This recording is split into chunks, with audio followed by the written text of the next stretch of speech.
Olá a todas e todos, estamos aqui para mais uma aula do curso Um Brasil Sustentável, que está nessa edição de 2020 discutindo os objetivos do desenvolvimento sustentável. Hoje nós temos mais uma aula do nosso curso, vamos discutir 2 ODSs com 2 ilustres convidados que estão aqui comigo. O ODS 6, cuja redação é a seguinte: assegurar a disponibilidade e gestão sustentável da água e saneamento para todas e todos.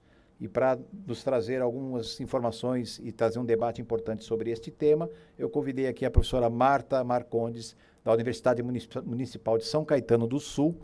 É doutoranda nossa aqui na Universidade Federal de São Paulo, mas ela é professora e pesquisadora já há bastante tempo na área de saneamento, recursos hídricos, e assessora uma série de políticas públicas. A gente acompanha a carreira dela já há bastante tempo. E também vamos discutir o ODS 7, assegurar o acesso confiável, sustentável, moderno e a preço acessível à energia para todos e todas. A questão energética é o ODS 7. Nós temos a honra de receber aqui Guilherme Susteras. Ele é da Associação Brasileira de Energia Solar Fotovoltaica, Absolar, mas é engenheiro e atualmente também é doutorando na Getúlio Vargas, na área de administração. Também um grande entendedor da área de energia como um todo. Nós vamos debater, então, 2 temas muito importantes no Brasil e no mundo: saneamento, recursos hídricos e a questão energética. Bom, para a gente começar o debate, eu vou fazer aqui para vocês a mesma pergunta que eu fiz para todos os convidados deste curso, que é uma questão mais genérica, né? Eu acabei de ler para vocês a redação, conforme ela está lá no documento da ONU, né, nos ODS, e a pergunta é: da forma como está redigido, este título, né, do ODS, né, esse texto total do ODS, ele está adequado à realidade brasileira, ou precisaríamos fazer algum ajuste local, ou enfim, como está a realidade brasileira ante as metas previstas nesse ODS? Quer dizer, um panorama geral primeiro sobre o ODS e a sua adequação à realidade brasileira. Não sei se vocês têm alguém que prefira começar, eu tenho deixado um ponto por conta de vocês mesmos, mas acho que passemos cavaleiros. Vamos começar com a professora Marta. A questão de gênero a gente respeita muito aqui. Vamos lá. Muito obrigada. Primeiro eu quero agradecer o convite por estar aqui, para poder falar um pouquinho de uma área que é uma área que eu trabalho intensamente, e falar também de ODS, né, que é uma coisa tão atual e que as empresas, as universidades, as cidades estão se adequando ou tentando se adequar a isso. E muito obrigada pelo convite, e bom estar aqui também junto com o Guilherme, né, para a gente poder discutir essas 2 coisas tão importantes. Bom, gente, tem uma coisa assim, né? Esse ODS número 6, ele é bem abrangente, né?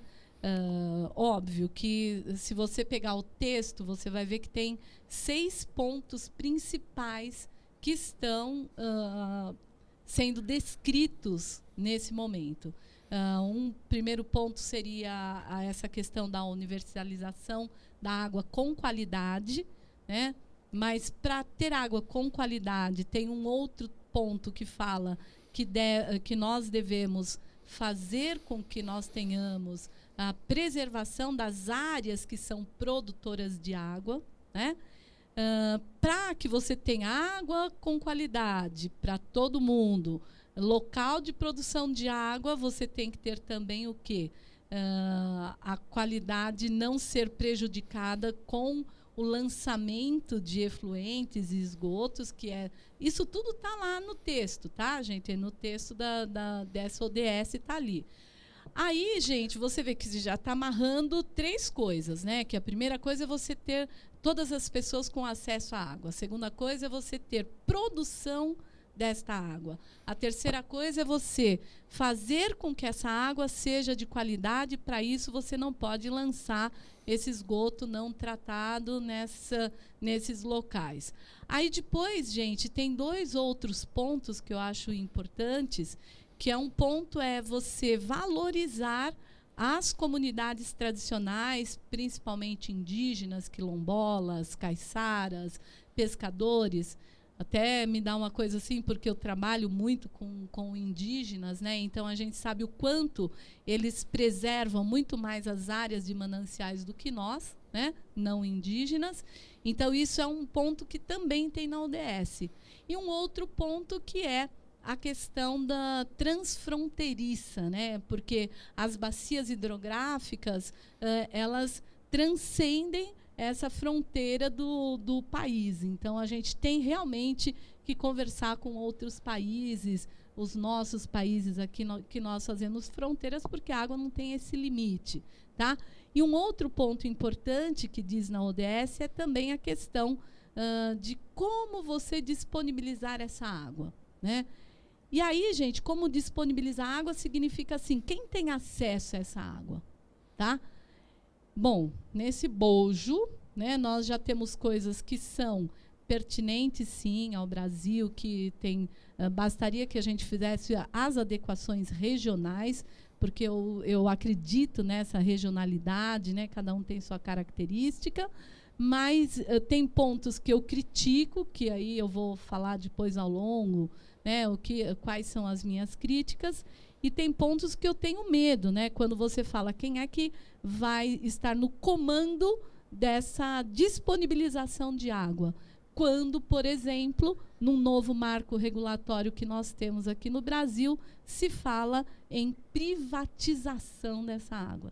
Então, tem muita coisa aí para a gente poder discutir. Tem coisas que eu acho que é totalmente pertinente, que tem tudo a ver, a gente consegue sim. Nós temos instâncias de discussão, nós temos planos de saneamento, né? Nós temos a nossa política nacional de saneamento e que ela deve ser implementada nos municípios. E eu acho que agora é um excelente momento para a gente poder cobrar isso, né? Mas tem outras coisas que a gente vai ter que tomar muito cuidado, principalmente para a gente não deixar sair de um controle que é da sociedade civil, tá? E também do poder público nosso brasileiro. Eu não sou partidária a gente deixar que empresas, principalmente que não sejam brasileiras, que detenham essa questão do domínio sobre a tal da privatização da água e do saneamento de maneira geral. Tá? Tem coisas que eu concordo, tem coisas que eu não concordo, mas a gente... Tá bom, muita coisa para a gente discutir. Tá bom, Mara. Obrigado por esse primeiro preâmbulo interessante, um panorama geral sobre a questão da água e as suas dimensões que devem ser consideradas. Guilherme, como é que está a questão energética, então, e esse ODS número 7 aqui? Bom, boa tarde. Primeiro, eu queria agradecer aqui o convite. E embora eu esteja representando a AB Solar, todas as opiniões são minhas, então qualquer bobagem que eu falar, claro, a culpa é 100% minha. Eles vão saber disso, fique tranquilo. Que bom, exato. Mas se eu falar coisa boa, pode elogiar a AB Solar. Tá certo. Quando a gente fala de objetivo de desenvolvimento sustentável de energia para o Brasil, é um assunto que a gente pode... A pergunta é quanto tempo a gente tem para conversar. Né? Enfim, eu poderia falar horas e horas, é um assunto que eu gosto muito, tenho muitos anos de experiência nessa indústria e eu escolhi estar nessa indústria de energia, no meu caso, energia elétrica. É uma coisa que me apaixona muito porque a energia tem um efeito transformador na vida das pessoas. Então, quando a gente fala de energia, de qual energia a gente está falando? E quando a gente fala de Brasil, de qual Brasil a gente está falando? Né? Então, para começar a desvendar o que eu quero dizer com isso, quando eu represento a energia solar, e a gente pensa que a energia solar talvez seja um dos elementos de tecnologia mais avançados do mundo da energia, mas neste país, a gente tem pessoas que ainda cozinham com lenha. Quando a gente fala de energia, a gente inclui também este desafio. Então, a crise econômica faz com que pessoas deixem de usar o gás para usar lenha, e com isso tem um impacto na saúde monstruoso, e isso tem uma série de outras implicações também de sustentabilidade econômica, ambiental, de saúde. Então, é muito bacana poder falar de energia solar fotovoltaica, mas a gente tem que dar vários passos para trás para pensar que, quando a gente fala de energia, a gente também fala do acesso universal, ao custo razoável, de forma moderna, mas também a gente está falando dessa realidade da cozinha a lenha. Então, tendo feito essa primeira ressalva, vou focar aqui por um minuto em energia elétrica, que é a minha especialização, e que acho que a gente pode também, só fazer esse recorte já é muita conversa. A energia elétrica, ela é cada vez mais presente na nossa vida, cada vez mais tem um papel central no nosso dia a dia, talvez nem tanto pela energia em si, mas pelos serviços que ele provê. Por exemplo, se a gente falta energia em casa, talvez o que a gente falta não é da luz, mas é da internet, é do Wi-Fi. Né? Enquanto o celular tiver bateria, a gente vive sem luz na nossa casa numa boa. Né? A hora que cai a internet é que o bicho pega.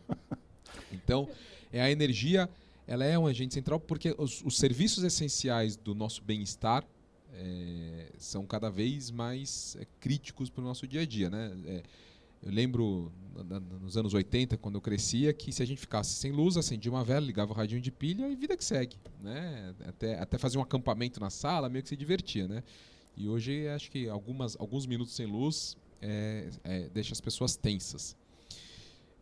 Então, um dos aspectos importantes da energia elétrica, quando a gente fala de qualidade da energia elétrica, antes de falar da questão da sustentabilidade, da fonte de onde ela vem, tem a ver com como essa energia chega na pessoa, a qualidade, a continuidade da prestação de serviço. Então, hoje aqui na cidade de São Paulo, um dia chuvoso, tem a rádio que eu escuto, eles têm uma vinheta, choveu, apagou. Então a gente tem um tanto de semáforo apagado pela cidade de São Paulo e o impacto que a falta da continuidade de serviços de energia elétrica, por exemplo, para semáforos, que tipo de impacto isso tem na vida das pessoas. Né? Quantas pessoas ficam presas num elevador? Né? Que tipo de impacto isso tem? E um pedaço, o pessoal que está vendo ao vivo vai fazer essa relação rápida, mas quem vai assistir isso gravado, a gente está passando, por incrível que pareça, um estado inteiro do nosso país está sem luz há alguns dias e não se sabe quando essa energia vai voltar. E o impacto que isso teve, eleições municipais foram adiadas. Você teve questões sociais, protestos, pneus sendo queimados, questões de violência acontecendo, porque a energia elétrica não foi suprida. Então a qualidade de como essa energia chega nas pessoas ou não chega nas pessoas, ele é um fator absolutamente crítico para a sociedade hoje. Então este olhar de qualidade do serviço se a gente fala, então, qual é o aspecto mais crítico para a ODS no Brasil, é esse. Porque a matriz elétrica brasileira, ela, por muitos anos, sempre foi majoritariamente hidrelétrica. A gente está migrando para uma matriz mais de energia eólica, energia solar. Então, embora a gente ainda tenha algumas usinas a carvão, ainda tenha algumas usinas a gás natural, é uma matriz muito renovável. Então, nesse aspecto, o Brasil sempre se vangloriou, e com razão. O Brasil também tem um indicador de universalização muito alto, mais de 90%, o número deve ser mais próximo de 99% dos domicílios brasileiros já têm acesso à energia elétrica. Nos últimos anos teve um programa chamado Luz para Todos, que levou energia para as pessoas de forma universal. Um impacto fantástico, acho que o governo tem que ser criticado quando tem que ser criticado, mas tem que ser elogiado quando tem que ser elogiado, e acho que essa iniciativa do Luz para Todos, que começou no final dos anos 90, início dos anos 2000, colocado em lei, assim que o presidente Lula assumiu, a Dilma Rousseff era ministra de Minas e Energia, um dos pilares da reforma do setor elétrico da época era a universalização do acesso, acho que a gente conseguiu fazer um bom trabalho, mas uma coisa é o fio chegar na sua porta, outra coisa é sair a energia desse fio, e esse é o desafio central que a gente tem. E o outro aspecto importante dessa ODS, ela fala sobre o custo dessa energia. Né? O Brasil hoje tem um custo de energia muito alto, menos por conta de onde vem a energia, mas mais por conta dos impostos, encargos que envolvem a energia. Aliás, o Brasil é campeão em imposto em qualquer linha, carros, gasolina, energia elétrica, estamos aí, então esse tem um impacto importante. Mas eu queria chamar a atenção que eu não acho que a energia, por exemplo, deve ser de graça ou muito barata, porque a energia tem que custar quanto ela vale. E o grande risco de você ter suprimento de energia muito barata é o desperdício. E eu acho até que um pedaço de desperdício de água que a gente tem no Brasil tem a ver com a água ser muito barata. Né? A água da Sabesp que chega na minha torneira é muito barata. E quem mora em prédio, então você nem sabe quanto ela custa, porque o valor é rateado. Então você não tem um relacionamento direto de quanto eu consumo e quanto eu vou gastar. E isso leva a um comportamento perdulário de recursos. E a energia elétrica, ainda que ela fosse facilmente captada, não é? Tem muita tecnologia para trás, eu acho que ela tem que ter um custo importante para se evitar o desperdício. E aí tem dentro das ODS um aspecto que passa meio desapercebido, que é o lance da eficiência energética. A eficiência energética no mundo, e aí estamos falando aqui normalmente de educação, um aspecto fundamental da eficiência energética é a forma como as pessoas usam a energia. As pessoas têm que aprender a usar a energia de forma consciente. Não está na sala, apaga a luz. Né? Nos anos 80, de novo, né, eu lembro da minha mãe gritando, sai do banho porque eu não sou sócia da Light. Né? E eu acho que a gente perdeu um pouco isso. Né? Eu acho que as lâmpadas agora consomem menos, os equipamentos são mais eficientes, e a gente acaba... As pessoas agora têm ar-condicionado em casa. Eu acho que a gente perdeu um pouco esse hábito de ser atencioso ao consumo eficiente de energia. Então, como eu disse, tem muita coisa para falar, e posso falar horas sobre isso, mas para já, acho que essa é a minha primeira Ótimo, Guilherme. E vocês falando, me ocorreu o seguinte, né? Então, estamos falando em recursos hídricos para abastecimento humano, né? E estamos falando de recursos hídricos, no caso do Brasil, para a geração de energia. Estamos, de certa forma, competindo pelo mesmo recurso para funções diferentes. E o país, o Brasil, né, tanto na questão do saneamento básico como na questão da geração de energia, tem tradicionalmente optado pelas mega obras. Né? Quer dizer, quando se fala em recursos para a energia, se fala em construção de grandes usinas hidrelétricas. Isso é histórico no Brasil, desde Balbina, nos anos 80, e antes disso outras, né, Itaipu e agora Belo Monte, entre outros, que causam, né, apesar da necessidade energética que você bem apontou, Guilherme, mas causam um impacto local significativo, não só ambiental, mas como social. E no questão do saneamento básico é igual, né? A gente, quando fala uma cidade como uma região metropolitana como São Paulo, se fala sempre em grandes estações de tratamento de esgoto, mega, para abastecimento de água, mega sistemas de transmissão, enfim. Dificilmente se fala em pequena geração de energia local ou pequena tratamento de esgoto ou tratamento de água local em pequenas usinas, que poderia, entre aspas, tanto baratear como dar um acesso mais direto a esses recursos para aquelas populações. E com menos perda, tanto nas linhas de transmissão de água como de energia elétrica, né? Porque muito do que se perde, 40% de água, e se não me engano, algo em torno disso também, nas linhas de transmissão de energia gerada nas Itaipus da vida, Tucuruís da vida, se perde uma quantidade significativa na própria linha de transmissão. Então, como é que esse modelo brasileiro de mega obras, tudo bem que o país o Brasil é um país grande, mas será que nós poderíamos ter uma migração para um modelo um pouco mais local de geração de energia? E talvez aí a solar seja uma interessante, talvez as pequenas estações de tratamento seja outro. Vamos fazer um debate sobre isso um pouco? Quer dizer, a opção histórica e a opção necessária daqui para frente. Olha, eu concordo com você em gênero, número e grau, né? Porque nós temos, por exemplo, atualmente nós estamos com um projeto na região do ABC, né? Que eu sou da região do ABC, no município de São Bernardo do Campo, para poder fazer a parte toda de coleta e afastamento e coleta de esgoto e tratamento, que é um projeto grande que chama ProBillings e tal.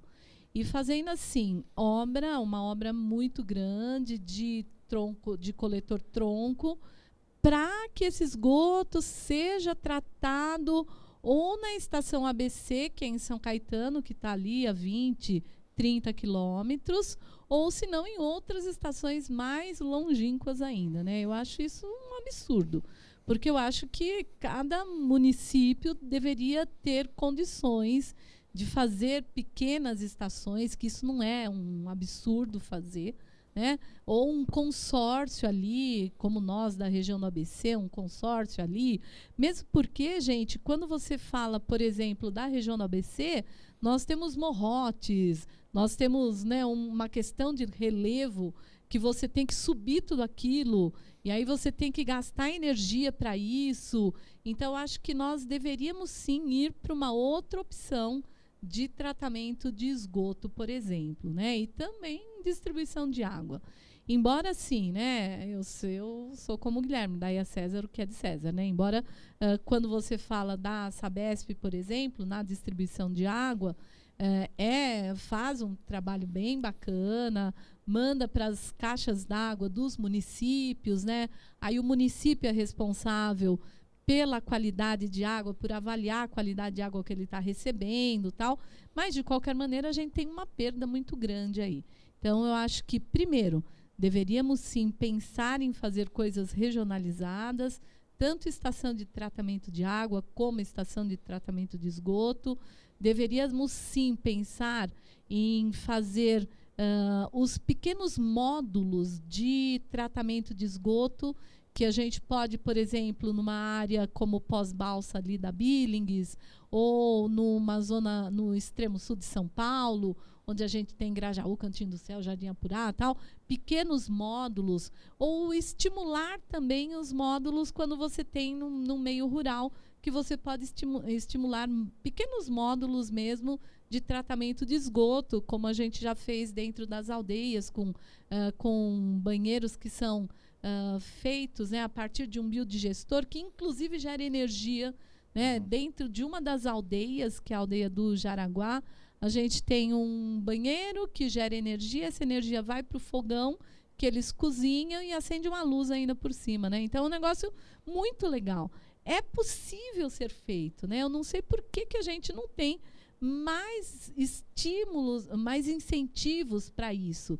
Inclusive até com dinheiro, como, por exemplo, aqui em São Paulo, e todos os estados têm, o Fundo Estadual de Recursos Hídricos. Você tem uma verba, então por que não também dar estímulos a partir dessa verba para esses pequenos módulos, né? Eu estou falando em saneamento, mas para energia eu imagino a mesma coisa.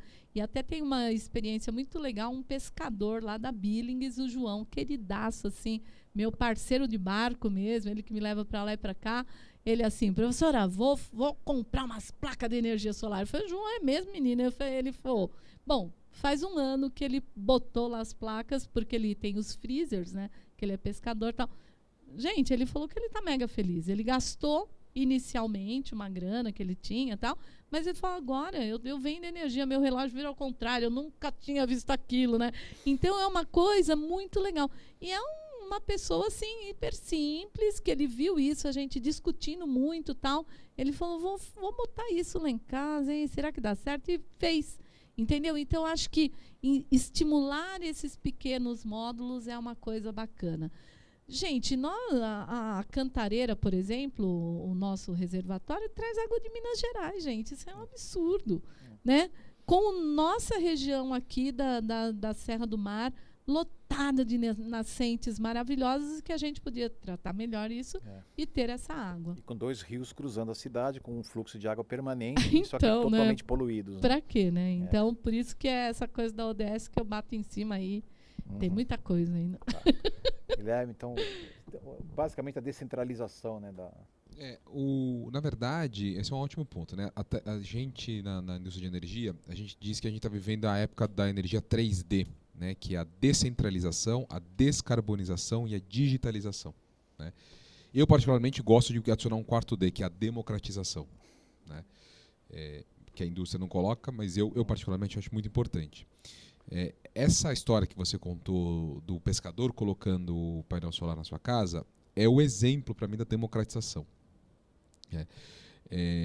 A energia solar, por exemplo, que é uma solução descentralizada e digitalizada e descarbonizada, ela por muitos anos foi taxada como uma energia dos ricos, uma coisa de gente rica, que só para casarão, né? E a verdade é que, assim como o celular um dia foi só para gente rica, hoje você tem no Brasil mais aparelhos celulares do que pessoas, né? Se popularizou, se democratizou. E o efeito que o celular tem na vida das pessoas de empoderá-las, as pessoas podem ser empreendedoras, as pessoas podem trabalhar de qualquer lugar, as pessoas podem se comunicar a qualquer momento, todo esse efeito empoderador também existe na energia, né? Quando a pessoa se sente empoderada para tomar em suas mãos a responsabilidade de gerar sua própria energia, empodera ela no uso de um recurso natural e que, quando ela investe, ela consegue fazer essa ligação, então ela se sente parte da solução, né? Eu acho que esse para mim, um dos desafios da ODS é como o cidadão comum pode se sentir fazendo parte, né? Porque muita coisa deixa o governo resolver, né? E acho que a gente tem muita coisa que depende do governo, mas tem muita coisa que acho que quanto mais a gente conseguir trazer para o cidadão e menos depender de um poder central para nós, mais a chance dessas coisas funcionarem. Voltando na sua fala inicial, professor, a época das grandes obras acabou de energia, por vários motivos. Primeiro porque acabaram os recursos energéticos mesmo falando. Não tem mais rio aí para gente colocar represa. Quer dizer, o que tem agora é na região amazônica, que é uma região de planície, que qualquer barragem que você coloca, você alaga imensas áreas. Então, não tem. Segundo, hoje, com o poder social, eu acho pouquíssimo provável você conseguir fazer os tipos de alagamento e deslocamento de pessoas que você fazia em outros tempos, que você faz hoje. Né? Na época das grandes hidrelétricas aqui na divisa de São Paulo com Minas Gerais, Furnas, ali no Rio Grande, mesmo aqui no Rio Paranapanema, ou mesmo aqui no Rio Tietê, quantas histórias a gente até viu com essa seca que teve agora, cidades que foram redescobertas. Eu considero inimaginável você conseguir deslocar milhares de pessoas das suas casas para um bairro novo ali, porque você vai alagar. Acho que a sociedade não aceita isso. Então, o contexto de sustentabilidade ser não só ambiental, mas também ser social, né, eu acho que a sociedade aprendeu isso e, quer dizer, de novo, hoje seria impensável a situação de Itaipu, que alagou 7 quedas. Né? Imagina, hoje acho que as redes sociais enlouqueceriam, né, na sugestão disso. Eu não vejo isso acontecendo mais. O que é ótimo, porque a gente não precisa. Então a gente não deveria e a gente não precisa. Porque justamente, por exemplo, a energia solar fotovoltaica, ela pode ser colocada mais perto do centro de cargas. Hoje, o número é 15%. 15% da energia que é gerada, ela é perdida na transmissão. Mas não é só isso. Quer dizer, a construção da usina é ruim. Imagina você construir 3 mil quilômetros de linhas de um corredor, de uma linha de transmissão de Araraquara até Porto Velho. O tipo de obra que você faz para isso, depois você tem que gerenciar isso, é uma coisa meio maluca, né? Quando você tem a alternativa de fato de descentralizar. Então, ao descentralizar, você descarboniza, ao descarbonizar, você democratiza e tudo isso se realimenta. Então, a solução é essa mesmo, acho que é um dos caminhos. No caso de energia, também, a verdade é que quando a gente cresce, quando a economia cresce, a gente precisa de energia, então... no Brasil, em particular, é um caso muito mais de... a gente não pode escolher uma fonte ou outra, a gente precisa usar tudo que tem à disposição. Então, a gente precisa de eólica, a gente precisa de hidrelétrica, a gente pode ser que precise de gás natural também, a gente vai precisar de solar, um dia vai vir o hidrogênio. A grande revolução da energia vai ser o armazenamento, e aí a indústria de energias vai se reinventar completamente. Então, sem dúvida nenhuma, a descentralização e, consequentemente, o empoderamento do indivíduo na ponta é a tendência, e mais do que tendência, é a realidade, já é algo que a gente enxerga aqui no Brasil. Hoje, outro dia mesmo, a gente atingiu a marca de 4 gigawatts de potência instalada de energia solar fotovoltaica distribuída. Isso equivale a 1/3 de Itaipu. Então, 4 turbinas de Itaipu que a gente já tem de energia solar. Então, é impressionante o poder desse mercado crescer e de fato, e tem implicações. Né? Depois a gente pode falar um pouco sobre isso, porque, obviamente, quando você descentraliza, você tem perdedores nesse mercado, que são as pessoas que fazem as grandes obras. Então, você vai ter que encarar lobbies, você vai ter que encarar... A indústria do concreto, por muito tempo, mandou no Brasil por conta das grandes obras. Então, você tem uma transição importante. A gente viu o que aconteceu aqui nos últimos 10 anos com as grandes empreiteiras que mexiam com concreto e as implicações disso. Então, você tem lobbies aí que vão ser afetados e que a sociedade precisa estar preparada para se impor. O indivíduo tem que estar para se impor, para derrubar esses grandes lobbies, essas grandes pressões, essas grandes corporações, grandes operadoras de redes que se interessam pela construção das grandes redes. Enfim, você tem muita coisa aí para a gente ficar de olho. Então, por isso que a participação do indivíduo para viabilizar essas ODS, e a gente tem mais 10 anos para cumprir as ODS. Né? As ODS são para 2030, a gente sempre esquece, o ODS não é indefinido. Né? A gente só tem mais 9 anos agora para cumprir. E acho que a gente está no bom caminho. E fóruns como esse são importantes para a gente individualmente, as pessoas que estão assistindo a gente também se identificarem como agentes de transformação. E no caso da energia, isso é real, isso está acontecendo. Eu posso pegar só um ganchinho nessa questão do agente de transformação, de participação? Eu acho que Guilherme, você tocou um ponto extremamente importante. né, que é essa questão da participação da pessoa, né, do cidadão. Né? Eu tenho um amigo que diz assim, que ele fala que existe povo e existe cidadão. Né? O povo é aquele me dá, eu quero, e cidadão é aquele que efetivamente vai começar a participar das discussões. Então, por exemplo, para recursos hídricos, nós temos os comitês de bacias hidrográficas. Tá? Então, o Brasil todo tem, São Paulo tem, né? Nós temos 22 bacias, com 22 comitês, e nós temos, por exemplo, aqui, como nós estamos em São Paulo, a gente tem o Comitê do Alto Tietê, nós temos 6 subcomitês, eu atualmente estou coordenando o subcomitê Billings Tamanduateí, então eu falo assim, que as pessoas têm que se empoderar e buscar esses lugares justamente para essa questão do conhecimento, né? E é como eu falei, quanto mais conhecer, quanto mais se discutir, é excelente. Aí sim a gente vai falar, olha, qual é a possibilidade, o que você pode fazer, que caminho você vai seguir, né? Então, eu acho que essa sua fala foi perfeita aí. Legal, e nas duas falas de vocês, nesse complemento, de alguma forma tocamos as questões da política, né? E política no sentido mais amplo, né? A política pública, na qual o cidadão é um agente participante, então na elaboração de política pública, os comitês, a sociedade civil organizada tem voz e ajuda a organizar políticas públicas, mas também tem a política estrito sensu aí, né? A política institucional, estou falando dos gestores das políticas no Brasil, os governos federal, nacional, estadual. E aí eu queria que vocês comentassem um pouco sobre isso, né? O quanto as políticas públicas, tanto do segmento do saneamento básico como da energia, têm ajudado ou atrapalhado a inovação no sentido de atingir as metas do ODS.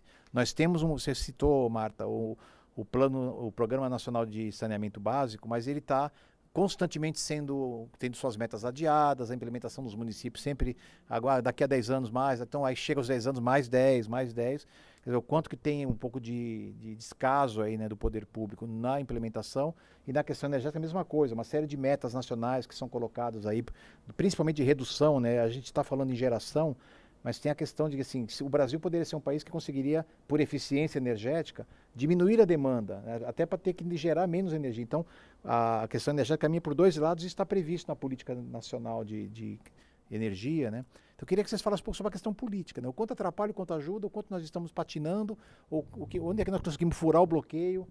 Políticas públicas. O tema da terceira rodada. Acho que podemos começar por aqui para variar um pouco, né? Vamos lá. Não, primeiro que o Brasil é muito ruim de metas, né? A gente é muito ruim de estabelecer metas, é muito ruim de acompanhar essas metas, é péssimo, né? Então, eu quero dar um exemplo da Europa. Na Europa, ela há 15 anos atrás, criou as metas 20-20-20. Né? 20% da redução de emissões, 20% da melhoria de eficiência energética, 20% da fonte de energia renovável, da matriz de fonte renovável até 2020. Chegamos em 2020, eles mediram e eles ultrapassaram as metas e dobraram a meta para 2030. O Brasil assinou os acordos todos passados ambientais e em alguma lei, em algum lugar está escondido alguma meta de emissões, mas qual é a meta de emissão?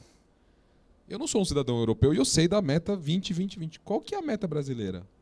Alguém sabe? Sem dar Google? Então a gente é muito ruim de definir meta, é muito ruim de acompanhar meta. A sociedade brasileira, o governo e os cidadãos que não acompanham e não cobram. A política pública brasileira de energia limpa ela é um grande pêndulo. Aliás, o Brasil é um grande pêndulo, né? Ajuda, atrapalha, ajuda, atrapalha. Então a gente, para dar um exemplo específico da energia distribuída, que a gente está falando agora há pouco. Em 2012, a Agência Nacional de Energia Elétrica criou uma resolução para criar o mercado de energia de geração distribuída, né? A famosa resolução 482, para quem é do setor. 4 anos depois, ninguém instalou painel solar em casa. Era caro, a regra era difícil de entender. Então a ANEEL foi lá e republicou uma resolução em 2015, ajustando a regra. A partir de 2016, o mercado começa a crescer. Então começa a gerar emprego, as pessoas, fabricantes de módulos fotovoltaicos entraram no Brasil, hoje você tem mais de 12 mil empresas especializadas em instalar painéis nas casas das pessoas. Chega 2019, a ANEEL... Não. Agora vocês vão ter que pagar... Do que vocês geram, vocês vão ter que pagar 60% de encargo sobre essa energia. Então, essas 12 mil empresas que foram criadas fazem o quê? Que política é essa que você dá cavalo de pau e quebra tudo? E aí a sociedade foram às ruas. A audiência pública da ANEEL, pela primeira vez, teve mais de 200 pessoas em Brasília, movimento social orgânico, ao ponto que o Congresso Nacional pegou para si a responsabilidade de propor uma política nacional para esse assunto. E esse assunto entrou na pauta do Congresso Nacional. A gente teve atuação dos 3 presidentes do Executivo, do Senado Federal e da Câmara Federal, tuitando, que é a nova forma de acho ótimo, dizendo, olha, essa proposta da ANEEL não vai. A gente vai trabalhar politicamente para resolver isso. E aí deveria ter entrado na pauta do Legislativo. E aí veio a Covid, e esse assunto voltou para a geladeira. Então, o Brasil tem uma frase famosa, eu me peco por isso, eu sempre esqueço quem é, que é o Brasil até o passado é imprevisível, né? Que dirá o futuro? Então, a gente é muito ruim de políticas públicas nesse país.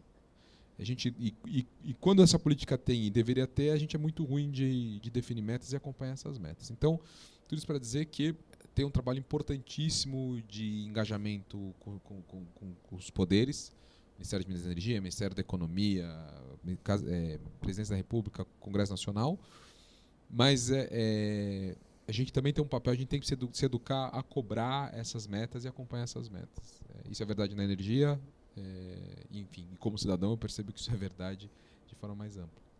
Legal. Concordo com você, Guilherme.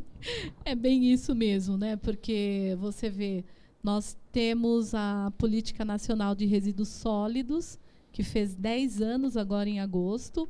Tínhamos uma série de metas para serem cumpridas, nenhuma delas foi cumprida, né? 10 anos, gente. A gente tinha até 2015 para chegar a não ter mais nenhum lixão.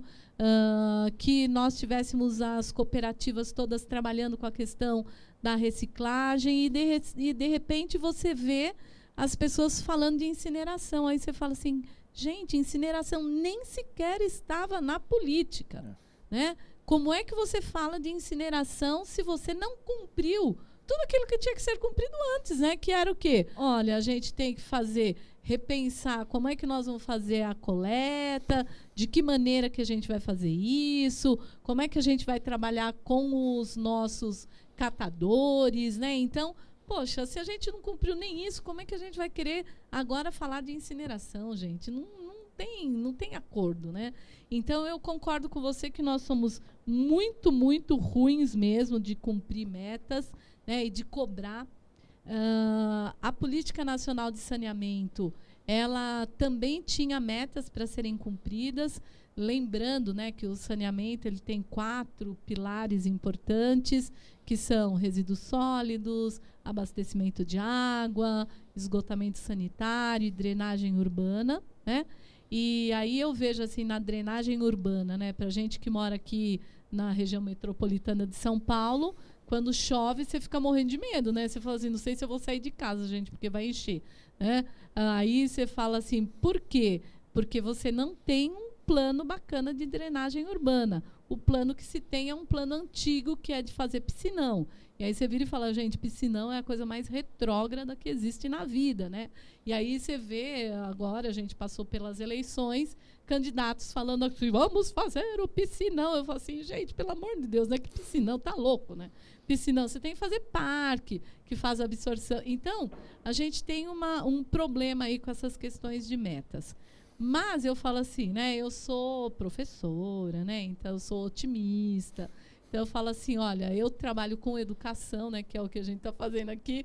Então eu acho que a participação social da sociedade, essa participação da sociedade civil, ela é extremamente importante. Eu volto a falar que o exemplo que você deu do pessoal ir para Brasília, tal, esses exemplos, gente, as coisas só se movimentam com a sociedade civil, né?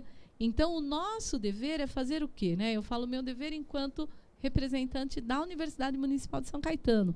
Poxa, a gente produz conhecimento, mas nós temos também que fazer o quê? Nós temos que disseminar esse conhecimento. Né? A gente tem que ir lá e falar, gente, olha, está acontecendo isso, vamos lá, as informações estão aqui. Né? Sempre que a gente fala de rede de monitoramento, por exemplo, de qualidade de água, a gente fala, olha, você tem que ir monitorar, né? Mas você também tem que divulgar, mas de maneira que a sociedade civil entenda. Né? Então, é esse o nosso papel. O nosso papel é, você produz o conhecimento, você tem que ir lá e você tem que falar o que está acontecendo. Para que a sociedade civil se empodere disso novamente, né, que eu estou falando isso, e que seja um efetivo cobrador dessas questões. Então, por isso que eu falo assim, as políticas públicas existem, elas são ótimas. Você pega a Política Nacional de Saneamento, é linda. A Política Nacional de Resíduos, maravilhosa. Mas você tem que botar em prática, gente. Né? Então, você vê e fica patinando isso. Né? Mas por quê? Porque nós também somos ruins de fazer essa cobrança. Né? Você pergunta, você votou em quem lá para deputado federal? Não lembro, não sei o quê. Você já cobrou, entendeu? Então, a gente também tem que fazer as cobranças. Né? Existem os dois lados aí que a gente tem que fazer as cobranças. Legal. E, bom, o gancho que eu peguei de vocês agora é a questão da responsabilização do indivíduo. Eu já vou falar disso, mas só para um pequeno parênteses no comentário que você fez, aqui em São Paulo tem uma importante avenida que está nas margens plácidas do Ipiranga.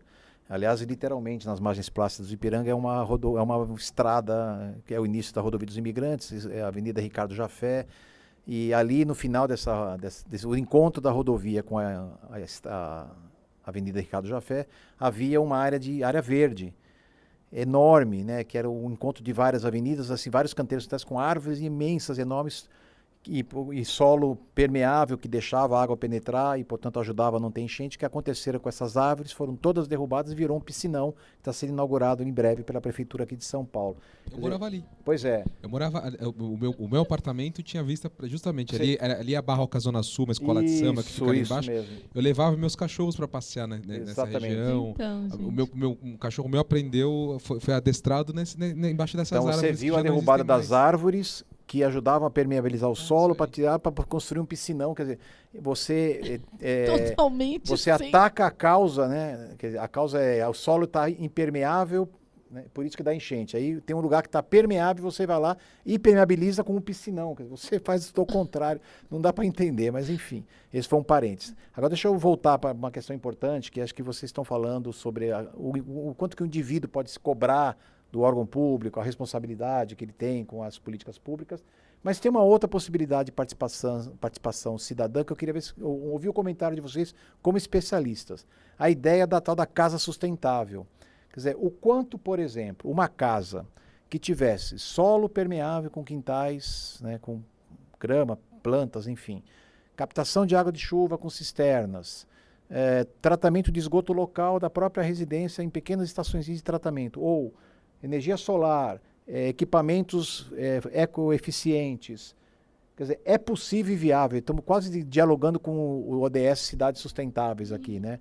Vocês acham que a gente chega um dia numa situação em que a própria unidade habitacional ela é autônoma nesses aspectos energéticos e de abastecimento e questão da hídrica, da água de geral? Ou isso é uma utopia que realmente nós não vamos chegar nunca? Acho que depende muito de qual casa, de qual local, de que situação, de que cidade, né? Depende muito.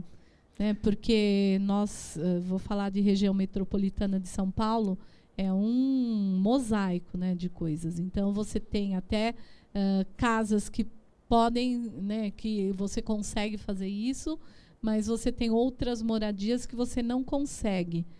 Mas, por exemplo, a gente vê...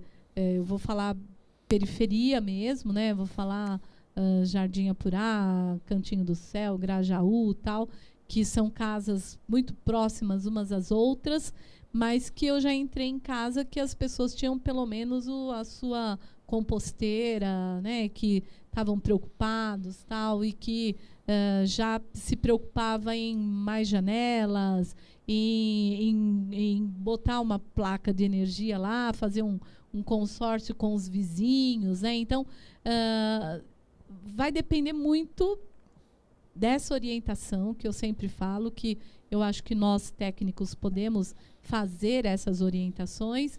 Vai depender muito também de que lugar que nós estamos falando, né? Se você pega condomínios de apartamentos, né? Então depende muito deste condomínio, mas você pode trabalhar com o todo do condomínio. Você vai ter que fazer um trabalho de educação ambiental muito intenso também, mas eu não vejo isso como uma coisa impossível de ser feita, né? Eu vejo isso como uma coisa que existe, sim, a possibilidade, e que vai depender muito do quê? Da insistência. Olha, vamos lá, gente, existe essa maneira, existe... Eu vou dar um exemplo agora com a questão da Covid. Nós temos o curso de arquitetura lá na universidade e nós fizemos uma discussão dentro das residências da periferia, como é que as pessoas poderiam, por exemplo, você testou positivo, você tem que se isolar, sua casa tem 2 cômodos só. O que você vai fazer? Precisa ver o que aqueles meninos da arquitetura fizeram de proposta para esses 2 cômodos. Maravilhoso, né? Então, existe, né? O ser humano é inteligentinho, né? Então, dá para a gente fazer, sim. É botar a cabeça para funcionar, né? Nessas possibilidades, tá? Então, eu acredito que isso seja possível, sim. Volto a falar que eu sou otimista, minha gente. Mas é mesmo, tem que ser. Acho que sim, na verdade tem até soluções de baixa tecnologia que são soluções arquitetônicas, que é a forma como o tamanho da janela, o brise que você põe na janela, o direcionamento, né? Tem movimentos que constroem casas imitando a natureza, então olha como o João de Barro constrói a sua casa e a partir dessa inteligência traz para dentro da realidade. O caminho está no Código de Obras, né? Nas legislações municipais, né? São Paulo tinha um seríssimo problema de cortiços. Como é que você resolveu isso? Você obrigou o espaçamento entre as casas. Todo o Código de Obras de qualquer cidade do Brasil hoje, não sei se todo, não posso afirmar que todo, mas provavelmente todo, tem lá uma área mínima a cozinha tem que ter tal, pé direito mínimo tal, tem que ter janela mínima tal, tem uma série de horas para questões sanitárias. Então, eu não vejo por que os códigos de obra não poderiam evoluir também para pensar nas questões de sustentabilidade de energia e de água. O primeiro passo, seguramente, são nos prédios de alto padrão comercial. Você começa por onde dá. Shopping centers. Imagino que os códigos de obra para você construir um shopping center devem ter uma série de obrigações, algumas das quais, inclusive, já devem contemplar as questões de eficiência energética. Tem muita gente que faz voluntário, né, que busca aquelas certificações, a LEED é a mais famosa, porque valoriza o imóvel. Então, naturalmente, as construtoras já estão buscando essa solução. Eu acho que a energia mais barata é aquela que não é produzida ou não é consumida, né? Que é o que a gente chama na engenharia de negawatts, em vez de megawatts, né? Então, quando você, de partida, já constrói algo para não usar tanta água, né, para não usar água cinza para, assim, não ter o menor cabimento a Sabesp ter um bruta de um trabalho para trazer água lá de Minas Gerais, deixar ela potável e eu jogar ela na descarga. Não tem o menor cabimento. A água eu limpo o chão com a mesma água que eu cozinho. Não tem o menor cabimento. Se um extraterrestre chegasse no planeta Terra e olhasse isso, eu falasse, mas o que esses caras estão fazendo? Que burrice é essa, que maluquice é essa, né? Outra coisa maluquice é ele achar que os cachorros iam mandar na gente, né? Porque o cachorro faz a necessidade e a gente vai lá e recolhe para ele, né? Mas isso é uma outra conversa. Mas isso, é uma maluquice o que a gente faz com um recurso tão nobre, né? Para mim, outra maluquice aí para mim, é fogão elétrico. Para mim não tem o menor sentido a energia elétrica, que é a mesma energia que faz o meu sinal, a minha fala chegar na sua casa, ser usado para o mesmo uso que os nossos antepassados faziam uma fogueira, esquentar água. É uma maluquice. Não tem... Olha o trabalho que deu para transformar a energia elétrica e agora eu estou usando para fazer calor com ela. Que maluquice é essa? Assim, porque tem abundância. Né? Todo recurso em abundância, ou melhor, a restrição de recurso nos força a ser engenhosos no uso desse recurso. Então, a gente precisa pensar de forma melhor como é que a gente usa melhor a água. Também é verdade, na realidade do Brasil, que muita gente não tem nem lixo recolhido. Quer dizer, quantos desses córregos tem o lixo jogado? Tem um pouco de falta de serviço público, tem um pouco de falta de civilidade das pessoas que simplesmente... eu tive a oportunidade de visitar no final ou começo, depende do seu ponto de vista, do Rio Pinheiros, ou Canal Pinheiros, para ser preciso, que ele foi retificado. O bairro chama Pedreira, né? Ali tem uma usina da CESP, uma usina termoelétrica, chama Piratininga. E eles fazem a gestão da usina reversória. Para quem não é de São Paulo, o Rio Pinheiros ele corria originalmente da Serra para o Rio Tietê. E ele foi revertido, né? Então ele tem 2 bombas, uma onde agora vai ser a usina São Paulo, que é a Traição, e a outra ali em Pedreira. E a ideia é você pegar a água do Rio Tietê, subir alguns metros para as represas que tem aqui no sul de São Paulo, para usar essa energia para gerar energia elétrica em Herrimborden, lá em Cubatão. Então você sobe alguns metros e ganha os 800 metros, sobe 20 metros e ganha os 800 metros de queda da Serra do Mar. Essa é a ideia por trás dessa engenhosidade. Bom, e tudo isso para dizer que o pessoal opera ali a usina. E eles falam assim, que todo dia que tem chuva forte, certeza que eles vão pescar uma meia dúzia de sofá ali na represa. Porque as pessoas aproveitam para fazer a chuva é o grande catabagulho da cidade de São Paulo. Porque não é de ninguém, né? Porque falta esse espírito civismo, né? Das pessoas perceberem que o poder público tem uma obrigação, mas a gente também tem uma obrigação, né? E se o poder público não está, a gente deveria assumir onde possível esse papel. A gente não é isentando a responsabilidade do poder público. Então, tudo isso para dizer que a gente maltrata, a gente tem o benefício da natureza no Brasil, se transforma em abundância de recursos, que a gente maltrata esses recursos, né? Então isso é o que me dá muito incômodo.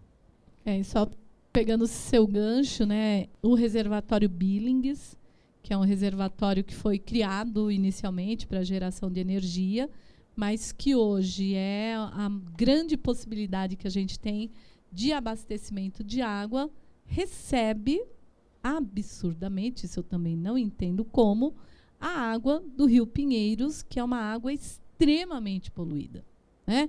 Então, essa semana que passou mesmo, porque eu trabalho, a minha área de atuação é o reservatório Billings e o Guarapiranga, e eu estava ali no reservatório Billings, né? Estava uma chuva, no barco com o João, inclusive, e o barco não conseguia andar. Por quê? Porque abriu, né, as comportas são abertas, tal, né, e o bombeamento do Rio Pinheiros para dentro do reservatório é só lixo, né, lixo e todos os poluentes, né, que a minha área específica mesmo é de micro-organismo aquático, tal, então eu sei o quanto esses micro-organismos são causadores de doenças. E tudo isso entrando dentro do reservatório, que parte dele a água vai para o Taquacetuba, desse Taquacetuba vai para Guarapiranga, minha gente. Então, ou seja, né, de novo, se viesse o extraterrestre, ele ia falar, esse povo realmente é retardado, né? Porque você joga o esgoto na água que você vai tomar. Aí você gasta muito para tratar essa água e chegar na sua caixa d'água. Aí você pega essa mesma água e vai lá e dá descarga com aquela água. Então, quer dizer, não tem cabimento, né? Bom, eu estive aqui conversando, poderíamos conversar horas ainda sobre a questão energética. Vou fazer que nem no programa. Já. E são desafios imensos a questão do saneamento e a energética no Brasil, e os problemas foram bem colocados. Um painel geral foi muito interessante, mas eu preciso, infelizmente, encerrar essa nossa conversa na parte mais formal, agradecendo a quem nos assistiu.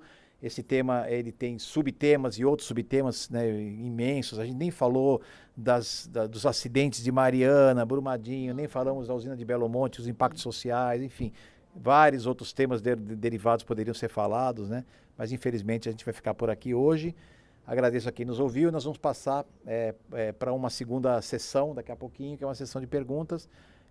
Mas a parte formal do nosso curso, Um Brasil Sustentável, ODSs, uma iniciativa do Instituto Física, Cultura e Ambiente, com o apoio da Universidade Federal de São Paulo, que realizou este curso. Agradeço aqui ao Guilherme e à Marta pela presença de vocês, por terem aceito esse desafio de vir aqui trazer os saberes e os conhecimentos que vocês têm para compartilhar com todo mundo. Muito obrigado.